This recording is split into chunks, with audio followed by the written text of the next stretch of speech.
Assalamualaikum warahmatullahi wabarakatuh. Di sini saya perwakilan dari kelompok 2 akan mempresentasikan tentang sejarah perkembangan hadis. A. Perkembangan hadis pada zaman Rasulullah. Hadis pada masa Rasulullah SAW dikenal dengan Ashr al-Wahy wa al-Tahkim, yaitu masa turun wahyu dan pembentukan masyarakat Islam. Keadaan ini sangat menuntut keseriusan dan kehati-hatian para sahabat sebagai pewaris pertama ajaran Islam. Wahyu yang diturunkan Allah Subhanahu wa Ta'ala kepadanya dijelaskannya melalui perkataan, perbuatan, dan takrirnya, sehingga apa yang didengar, dilihat, dan disaksikan oleh para sahabat merupakan pedoman bagi amaliyah dan ubudiyah mereka. B. Perkembangan hadis pada zaman Khulafaur Rasyidin atau sahabat.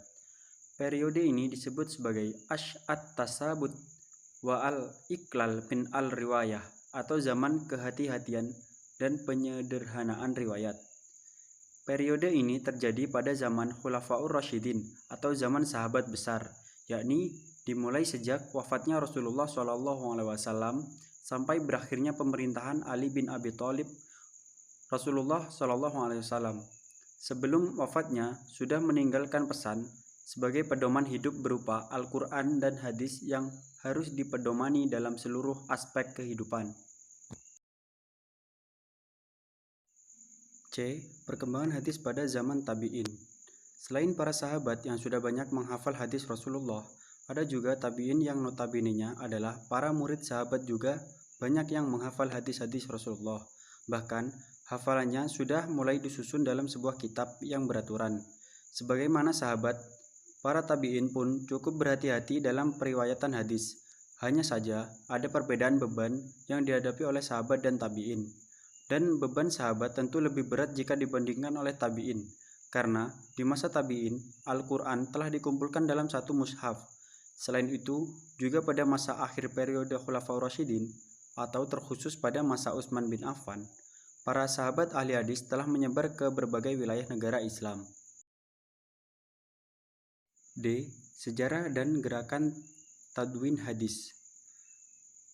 Kodifikasi dalam bahasa Arab dikenal dengan al-tadwin yang berarti codification, yaitu mengumpulkan dan menyusun. Sedangkan menurut istilah, kodifikasi adalah penulisan dan pembukuan hadis Rasulullah SAW secara resmi yang berdasar pada perintah khalifah dengan melibatkan beberapa personil yang ahli di bidang hadis, bukan dilakukan secara individual ataupun demi kepentingan sendiri. Jadi, kodifikasi hadis adalah penulisan, penghimpunan, dan pembukuan hadis Nabi Muhammad SAW yang dilakukan atas perintah resmi dari Khalifah Umar bin Abdul Aziz, Khalifah ke-8 dari Bani Umayyah, yang kemudian kebijakannya ditindaklanjuti oleh para ulama di berbagai daerah sampai pada masa hadis terbukukan dalam kitab hadis. Sekian presentasi dari kelompok kami, kurang lebihnya mohon maaf. Wassalamualaikum warahmatullahi wabarakatuh.